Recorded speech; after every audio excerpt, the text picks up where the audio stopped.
Alright, so from a show of hands, who else woke up today and had no idea what to wear?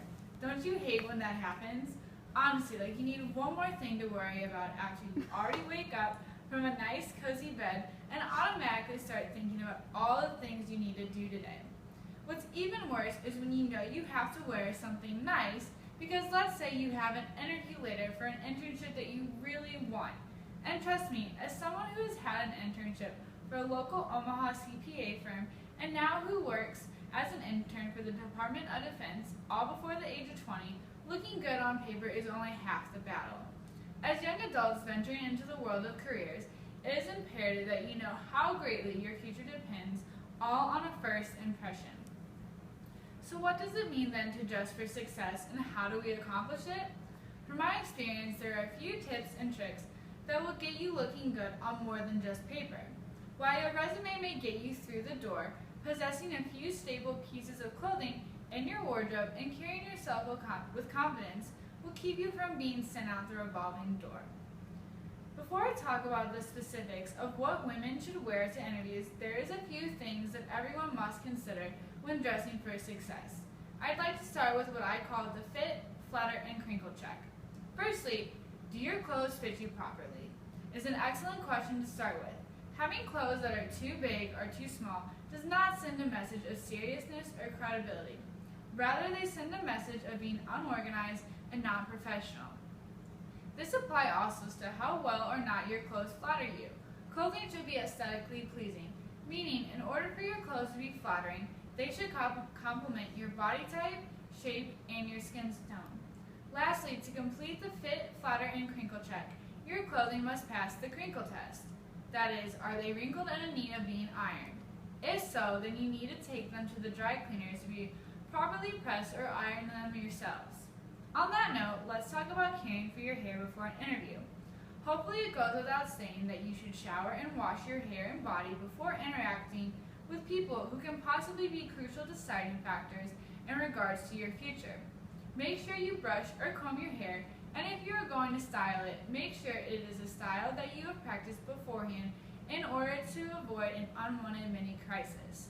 You also want to make sure you give yourself ample time to do your hair just in case a mishap does arise. Another thing to keep in mind is getting haircuts before an interview. There is nothing wrong with getting a trim and cleanup before because it helps you look polished and well put together. But getting a haircut that is very drastic from your current haircut is not always a good move. You should be focusing on your conversation with the person interviewing you rather than regretting your decision to get a Jennifer Aniston long bob from the $9.99 a cut barber down the road. Another thing for everyone to consider is how they smell. Like I said before, hopefully you know to shower before you interact with someone. But you also need to be aware of the perfume you choose. There is nothing wrong with lightly spraying yourself with a gentle, fresh scent, but it is a bit offensive to the nostrils when you smell as if you bathe in your scent of choice. Now that we have covered the basics, let's get into some specifics. Obviously, as women, we put more thought into what we wear, which can cause us a bunch of headaches when trying to find the right outfit. To make life easier, here is a list of items that every woman should have in her closet for the professional working world. A black skirt, a blazer, dress pants, a day dress, a white button-down, black heels or flats, and nude heels or flats. Any combination of these items will keep you looking well put together and professional. And because black and white are practically blank canvases, you can add your own personal touches and pops of colors with accessories such as fashion scarves and jewelry. Makeup can be considered an accessory as well. We put makeup on to highlight and add to our already existing facial beauty. That being said, keep in mind the fit and flatter rule I talked about earlier. It does not make sense to wear too much makeup that you look like a clown or wear makeup exactly how your grandmother wears it. This is where the rule of flattery comes into play because, as mentioned earlier, you want to wear makeup that flatters your skin tone and further highlights your natural beauty.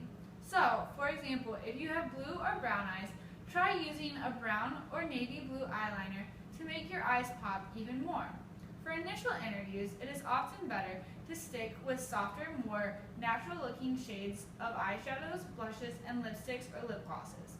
Soft pinks or neutral, earthy tones work well for your eyelids and lips. The shade of blush you choose is more dependent on your skin tone. That being said, let's have a little review of some do's and don'ts when dressing for an interview. As you can see from these two women here, they are both wearing proper interview attire. The woman on the right is wearing a neutral colored pantsuit, and the woman on the left is wearing a skirt with her own personal touch of a polka dot shirt and a yellow cardigan. Now, these two girls, while they do look clean and put together, obviously are not ready for an interview. The woman on the left is obviously going to the beach, and the woman on the right is perchance going out for a night on the town. And remember, if you look good, then you feel good. And confidence is another key item to always be wearing. Confidence is something you should never leave the house without. Your confidence can either make or break you. Not everyone has the charisma and charm of George Clooney, so we're left to improvise. A lot of building one's self-confidence stems from self-affirmation. That is, reminding yourself of all your wonderful qualities and what makes you a great candidate. For example, it may sound goofy, but facing yourself in a mirror and repeating your strong qualities out loud will help you boost your confidence. So will mentally preparing yourself by doing research about the company you are interviewing with. This will help you feel knowledgeable and therefore prepared before walking into a room. Practicing your interview skills can be useful as well. Having a parent, friend, or teacher ask you questions that an interview might ask, having them critique your answers so that you can learn and be more prepared will help you avoid saying words such as like, and yeah in an interview. Body language is another important ingredient of self-confidence. Sitting tall or standing tall as if a string is connected to your head and being pulled straight shows you are confident. People will look at you with respect and pay more attention to what you have to say. Always hold eye contact as well, because it shows you are engaged in the conversation and conveys certainty. However, do not stare and make the other person feel uncomfortable. So remember, I could be a genius and I could be a grade A genius on paper and look like a total slob in person and not get the job because of how I look, even though my resume shows that I'm clearly qualified. Our world is based on first impressions, and we must dress to impress. Taylor Momsen, the actress behind the fashion-forward and extremely driven character of Jenny Humphrey on Gossip Girl, sums it up perfectly. Your individual style is your impression to the world. You can add your own flair and style to the staple clothing items that I talked about earlier, as long as you walk out of the house looking clean, well put together, and confident. That being said, go out into the world, taking with you what I said today, and dress for the dream job that you've always wanted, because you're already halfway there.